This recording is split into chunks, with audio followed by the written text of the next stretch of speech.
Welcome back, everybody, and today we're going to be looking at culture. Now, we've discussed culture throughout this course, and we've looked at different aspects of culture. Today, we're going to take an in-depth look at organizational culture. Now, since we have touched on culture time and time again throughout this course, I'm not going to take more than one day today to discuss culture, but some of the salient points that involve culture we can bring out today and discover how culture impacts organizations, church, and even our society. So let's go ahead and take a look at culture. Okay, welcome back, everybody, and today we're in chapter 15, and I'm only going to devote today to chapter 15 because it deals with organizational culture, and we have talked about culture throughout the whole course. So instead of revisiting the past, I want to hit some of the highlights that we might not have been able to emphasize throughout the course that deals with organizational culture. Now, moving right along, what is organizational culture? Well, as you see here, culture is a system of, and this is very important, shared values, norms, and assumptions that guide members' attitudes and behaviors. So you have a collection of people, and this collection of people form a community. And just as you have a community at home, just as you have a community of family and friends and neighborhoods and even in our country, we are a culture of people with specific values, norms, and assumptions. And the same thing is true for organizations in business. These values, norms, and assumptions not only are collective, but they guide attitudes and behaviors. Just think about the culture in which you were raised. How was it different from maybe a culture that grew up or was raised in another country and so forth? So you can see how culture has a profound effect on you as an individual and how it differs among people groups. Same thing applies in business. Now, some of the things that go along with culture, it's often taken for granted, implicit. You don't have to repeat your cultural values and norms and assumptions and be reminded of them every day. You live them every day, just as you do it at home and in your neighborhood and with your family. You do it here at work also. It's taught to new members as they're socialized into the group. And this is where we have started to study more about the person-organization fit. It's not enough that a person is qualified for the job. That person needs to fit within that cultural dynamic. They need to share some of the values and norms that that organization adheres to if they're going to be successful. It takes a long time to evolve and a long time to change, and that's true. Think about some of the cultures out there that have existed for many years. I can tell you from personal experience, being in the Navy. The Navy is over 200 years old, and we have over 200 years evolved, but along the lines we have maintained values and norms that have really identified us as being who we are. It gives us our sense of purpose and identity along a lot of times. And it's the same way in organizations. Think about companies like FedEx. They have a culture all to themselves. Walmart, International Paper. Companies that have been around for a long time tend to have a fairly stable culture. Now, one of the challenges of today is that with the ever-shifting changes in environments, we may not be able to maintain a pretty static culture. Cultures now are really having to be dynamic because the organization is having to change its values over time. And in a relatively short amount of time, they're having to adjust and tweak. So stable cultures usually take a long time to evolve and a long time to really to change. And really the strength of a pretty stable culture is also a weakness, because when it comes time to change, they can be so ingrained in their culture that they don't want to change. And the culture can enhance organizational performance. Now, it can enhance it, or it could really be a handicap, just depending on the organization, its purpose, and how that culture fits in with it. Now, some of the things that you will see within a culture are what we call artifacts. Now, let me go ahead and just put it all out there. These are artifacts or physical manifestations of culture. Now, you have several degrees or manifestations of culture. Artifacts would be just one of them. And under artifacts, you would see myths and stories. I have heard about Walt Disney and some of the stories that people talk about with him, Sam Walton, and some of the myths that emerge from Sam Walton and stories. Awards. These are other ways of really being a manifested or present, observable value of the organization. They award people based on acceptable behavior. Rituals. These are the things that you do that really are within that organization, and these are the practices that you engage in to promote or to carry out various aspects of the organizations. For instance, whenever we were promoted in the military, we had a ritual for that. And when you go to, I guess in a church, a deacon, you have deacon ordination. And that's kind of a ritual. You have a prescribed ceremony, and you go along that ceremony to recognize or to observe something that's important to that organization. Decorations, office space allocations, dress codes, how people address each other, published list of organizational values, and so much more. So artifacts are really the tangible, the observable things that you see within that organization that really identifies it as being set apart from everybody else. Now, you have espoused and enacted values and norms, and you also have assumptions. So, espoused values and norms, these are the things that are stated by the organization. This is what we believe in, this is who we are, what we're all about.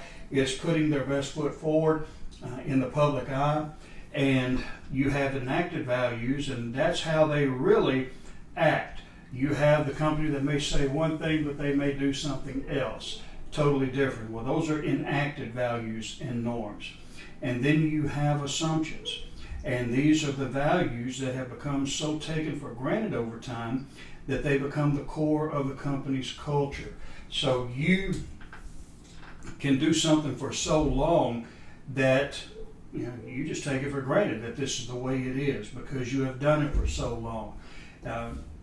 I've heard in churches the joke, this is the way we've always done it, and we're not about to change. So those are some of the maybe the manifestations in church and maybe in business that really give light to assumptions. Now, as I said before, there are 4 levels or different levels of culture. Artifacts are one, assumptions are another, enacted and espoused values are the other 2. All of these, as you see here, the arrows pointing all over the place in different directions, all of these are interrelated, interdependent, and not one has the sole influence. They all have influences at different times and in different magnitudes. Now, within culture, just as with any community, you're going to have disagreements. Just as a family fights, so too are you going to have that in organizations. So here are really the types of conflict and the way that people address that conflict. You have active and passive, along with disagreeable and agreeable. Well, the active disagreeable is dominating. This is the person who has to have every word. They want to allow other people to have a voice. They are bullies, really, when you think about it. But their goal is to win at all costs. They're not there to really come to a consensus or to compromise. They see it as an opportunity, a challenge, and their responsibility is to win the argument and dominate the conversation. Now, you also have active and agreeable, which is collaborative. It means you're not sitting back just letting people roll over you, but you're not being a bully either. So the collaborative approach is where you are trying to get people to come in, and collaboration means that everybody has a say-so and everybody helps form the conclusion. Now, you can't always do that. Sometimes you have to be more assertive. And let me say this, there is a time for all of these. I mean, not just one is the best fit for every type of conflict that emerges. But you have also passive and disagreeable, which is a passive aggressive. And these are the ones who are really middle of the fence. They can give way in some things and then be very dominating in other areas. So that would be disagreeable and passive. And then finally, you have avoidance, and you just don't want to be a part of the argument at all. Whatever, I don't care, just let's just do whatever you want to do, and I'll be fine. That's the avoidance. Now again, that's not the best situation to be in, but if the argument is not worth anything, you may gain more points by letting the other person have his or her way, and in a fight that or a conflict that is more important to you, you may have gained points with that person, and they may give into some of the things that you want. So these are the different types of manifestations of conflict. It's good to understand those, to recognize them, and deal with them in the way that's going to be appropriate based on their type of style. Now, cultures of inclusion. If you remember from the very beginning, I told you that there are several things that have revolutionized the business world and really the world period. That is technology, globalization, and diversity. Now, when we talk about culture of inclusion, we're talking about diversity. And inclusion is the extent to which majority members value efforts to increase minority representation, and whether the qualifications and abilities of minorities are questioned. So what we're looking at is providing a way for those who have been underrepresented or not represented in the past to be able to be a part of the organization and have more of a say-so in it. And that's what we're trying to adapt today. When I teach organizational development, and some of you are taking that course now, one of the things that is really an important edict in that is that we are inclusive of others, and that we are trying to develop everybody who comes within that organization as potential leaders, and that's what we want. Now, we also have innovation in culture. I don't know if we've really gone into innovation that much in this course. We've taken a look mainly at behaviors, but innovation is an important part of the organization, especially when it comes to the culture. Now, innovation is the process of creating and doing new things that are introduced into the marketplace as products, processes, or services. This is the creativity of the individuals. Now, in the past, we didn't encourage creativity. We couldn't care less what people thought about processes and things and products and services and so forth. All we wanted them to do was just come to work and do your job, and everything is going to be fine. But today, we have a different mindset. Today, we recognize the value of people being able to contribute in different ways by providing insight and input to different systems and processes and products and services and so forth. So there are several different types of innovation. As you see here, you have radical innovation, you have systems innovation, and you have incremental innovation. So let's take a look at those three. Now, radical is disruptive innovation. And what we mean by this is having a major breakthrough that changes or creates whole industries. Think about this. Have you ever wondered what the buggy whip maker thought when he saw his first Model T going down the road? That's a radical departure from the way things used to be. In the past, you had buggies and the horses drew them, and that's how you got around. But innovation, radical innovation, changed all of that to where you came along with what they call the horseless carriage, the automobile. Ice, for instance, used to be housed in warehouses, and you had people going around selling ice. But today we have what we call refrigeration, and that has radically changed the way that we keep food and essentials like that cold. So that would be a radical innovation. Systems innovation. This is where we create new functionality by assembling existing parts in new ways. Toyota was a prime example of that, where in the old way of doing production for automobiles, you had a system that was fragmented. There was little cooperation. The worker didn't have much autonomy or empowerment. But in Japan, they incorporated what's called total quality management. And with that, they were able to revolutionize how the assembling, the process itself, would be changed and altered. And because of that, Toyota became the pinnacle of productivity and examples of productivity excellence. Incremental innovation. This is the technical improvements and extends the applications of radical and system innovations. You know, whenever something is new, let's take for instance the MacBook Pro that I'm reading from right now. You know, when Steve Jobs went out with Apple, it was a big ordeal. I mean, he was bringing in a radical or a disruptive innovation. But he played around with it after a while. He found that maybe we can make this computer more portable.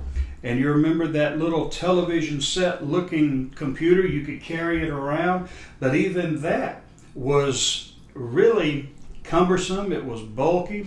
It didn't really conform to everybody's need for mobility and portability. So one thing led to another.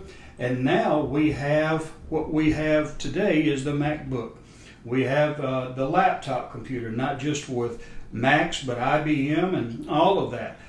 We have these super portable, looks like notebooks. In fact, some of these are notebooks, electronic notebooks, that can do pretty much everything that a desktop computer can do, but you're not restricted to the house. You can carry it with you wherever you go. So there are incremental innovations. There are incremental tweaking and adjusting things as you introduce it into the marketplace. You improve upon it. You do better. I mean, think about the automobiles today. I mean, you can put the thing in reverse and you've got a television set there. You have sensors all over the place. These are incremental innovations that people do to their products to make it more value added and to be able to gain a competitive advantage over their rivals. Now we have what we call new ventures, and that requires entrepreneurship and good management. So today the learning organization is one that is encouraging people to branch out, to take risks. That's unheard of, or was unheard of, as recently as the 40s and 50s. Today, we try to enhance, or we try to encourage that entrepreneurial spirit that will make people go out and think of things that can improve our way of living. Now, even so, are we in a entrepreneurial mindset that organizations encourage that with the employees, and that's called entrepreneurship. And that's the person in the organization coming up with innovative ideas and being creative. 3M, the engineer, one of the 3M engineers, was the one who created the Post-it note. This was an employee of 3M, and he wanted to talk to the boss, and when he got to the office, the boss wasn't there, so he took a sheet of paper and taped it to the door and said, maybe we can do something with this, and look at how popular Post-it notes are today. So today, we are within learning organizations, which 3M, I believe, is. We're trying to encourage that. In fact, I believe 3M has incentives for people to come up with new ideas. I don't know if it's money or promotion or whatever, but I do know that they have incentives for employees to just think of things. Think of ways that we can improve our operation and that we can get new products and services out there. So what does it take then to be an entrepreneur? Well, as we close out this chapter, an entrepreneur needs to have a need for achievement. You need to be achievement oriented. If you're willing to just accept the status quo and things are going along as they're going, then chances are you're not going to be a good entrepreneur. They have a desire to assume responsibility. They're not the ones who need to be told to get up and go to work. They're going to go to work. Willing to take risks. And being a risk taker is important. Not that you go out blindly into every venture, but that you are willing to take risks when necessary and focus on concrete results. That means having a plan, and in that plan, work that plan. You know, I have had ventures and endeavors that I've done, and some people call them get-rich-quick schemes. I've always made money off of everything that I've done because I don't have the attitude that a lot of people have. You know, when they see, the average person sees one of those infomercials about how all they have to do is just go down and look at the mailbox and collect the checks that are coming in. Many people see themselves in that mansion. They see themselves going down and in their robe at 10 or 11 o'clock during the day and collecting the checks that are rolling in, and you're filthy rich. Listen, that can happen to anybody. But those people who were doing that are people who were working, who were achievement oriented. They set goals for themselves, and they worked those goals by having a concrete plan in place. They assumed responsibility for themselves. They were able to take risks. They worked from sun up to sundown to get to that point. They didn't expect, boom, to be rich overnight. They knew that it was going to take time. And in time, as long as they stayed faithful to the plan that they had set out, they were eventually going to make it. And the majority of successful entrepreneurs have that same characteristic or those same characteristics. So being an entrepreneur today is a large part of what we're seeing. It's not the mega corporations that most experts believe are going to be successful in the 21st century. It's going to be those creative, innovative thinkers who are willing to take those risks, branch out, and do something in life. And as a result of that, they're going to be successful. Today we had a chance to take a look at culture in a more in-depth perspective. I hope you've learned something from this to know that how we engage with other people can help us form our own identity as individuals and as an organization and even our churches. Well, that's all we have for today. We'll pick back up tomorrow. God bless you and have a good day.